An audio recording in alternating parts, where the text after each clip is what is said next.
મહત્વના સમાચાર સામે આવી રહ્યા છે। ચલાલાથી ચલાલા પાલિકાની ચૂંટણીને લઈને મતદાન શરૂ। ધારાસભ્ય જેવી કાકડિયાએ પત્ની સાથે મતદાન કર્યું છે।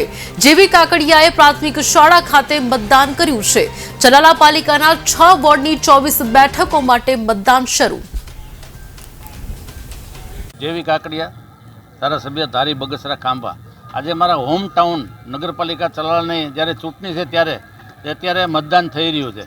આ મતદાનમાં 24 ઉમેદવારો ભાજપ પાર્ટી તરફથી ઊભા રાખવામાં આવ્યા છે અને ટકોરાબંધ ઉમેદવારો અમે મૂક્યા છે। ત્યારે જે સર્વાંગી વિકાસ ચલાલા શહેરનો થાય એના માટે અમે પ્રયાસો કરી રહ્યા છીએ। એના ભાગરૂપે ચલાલાનો વિકાસ કોઈપણ પ્રકારના કામો અધૂરા છે આ બોડી નવી આવી પૂર્ણ કરવાની છે। જે કામ અધૂરા છે એવા માનો કે પાણી પુરવઠા યોજના અમારે જે છે એ લિંક પાણી પુરવઠા યોજના મંજૂર થઈ ગઈ 5.5 કરોડની એ પણ શરૂ થઈ ગઈ છે। અમારું સરકારી દવાખાનું પણ 6.5 કરોડનું તમામ સુવિધા સાથે પણ મંજૂર થઈ ગયું છે। ગામની પ્રાથમિક શાળાઓ બધી જ 2 પ્રાથમિક શાળાઓ નવી બની ગઈ છે અને 3 ભુવા શાળા કન્યા શાળા અને પરાગ શાળા એટલે કુમાર શાળા કન્યા શાળા અને ભુવા શાળા આ 3ના બિલ્ડિંગના કામ શરૂ છે। આ સિવાયના વિકાસના કામો કોઈ પણ પ્રકારના હોય એ અમે બધા સભ્યોને સાથે રાખી ગામના આગેવાનોને સાથે રાખી અમારી દાનમાર્ગની જગ્યાને લઘુમત માહિર બાપુને સાથે રાખી અને એના વડપણ નીચે ગામનો વિકાસ થાય એના માટે અમે પ્રયાસો કરી રહ્યા છીએ।